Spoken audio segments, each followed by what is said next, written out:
Well, here we are. These people are about to act out for you the story of Antigone.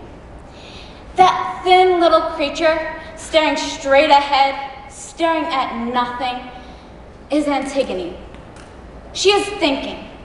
She is thinking that after I tell you who's who and what's what in this play, she will burst forth as the tense, sallow, willful girl whose family never took her seriously and who has to rise up alone against Creon, the king.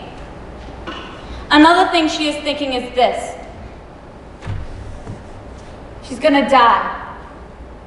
Antigone is young, and she would much rather live than die. But when your name is Antigone, there's only one part you can play, and you must play your part till the end.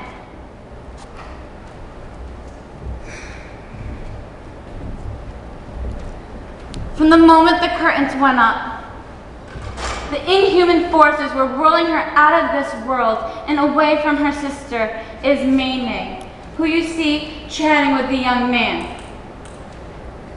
For all of us who sit or stand here tonight, not in the least upset ourselves, for we are not doomed to die tonight.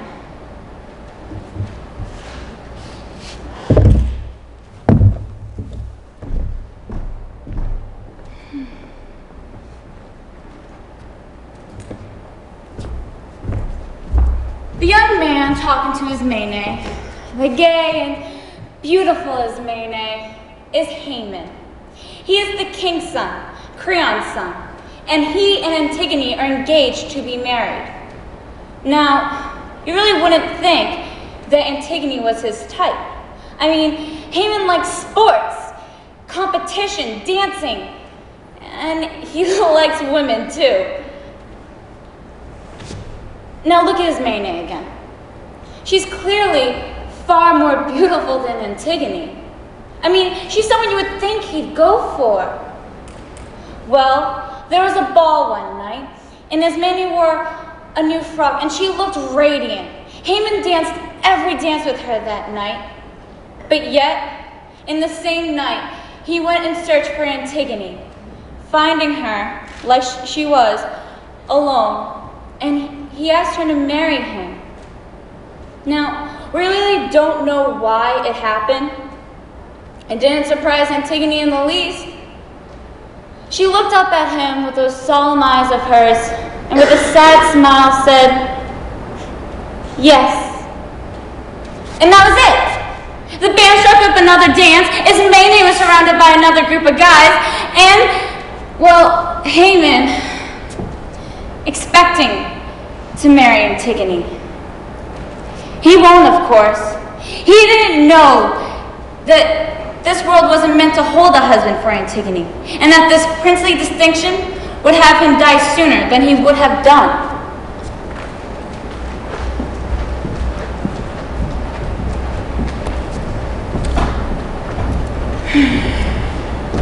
That powerfully built, gray-haired man sitting with his young page is Creon, the king. He practices the difficult art of being a leader of men. Back when Oedipus was king, and he was no more than the king's brother-in-law, he was different. He liked music. He bought rare manuscripts, and he was sort of an art patron. He would while away whole afternoons in the antique shops of Thebes. But yet, Oedipus died, and Oedipus' sons died. So Creon had to roll up his sleeves and take over the kingdom. Now and then he goes to bed wondering if being a leader of men is really worth the trouble. But when he wakes up the next morning, the problems are still there to be solved. And like a conscientious workman, he gets the job done. Creon has a wife, a queen. Her name is Eurydice. You see her knitting next to the nurse who raised the two girls. Eurydice will go out through the whole play until it's time for her to go up to her room and die. Now, Eurydice is a caring, worthy, loving soul. But she is no use to her husband Creon. Creon has to face the music alone with his page, who is much too young to be of any help. The others, well, let's see.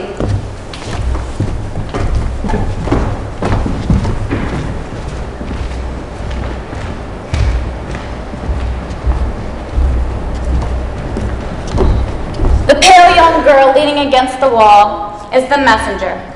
She will come running in later on to let us know that Haman is dead. She has a premonition for catastrophe. That is what she is brooding over, and that is why she will not mingle with the others.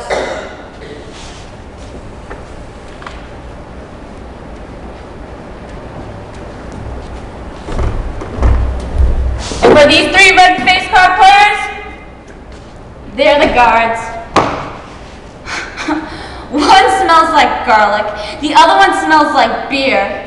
But they're not a bad lot. They have wives and husbands they are afraid of, kids who are afraid of them. But they have the day-to-day troubles that beset us all. But at the same time, they are policemen, internally innocent, no matter what crimes are committed, internally indifferent, for none of this matters to them. They are quite prepared to arrest anybody, even Creon himself, given the order by the new leader.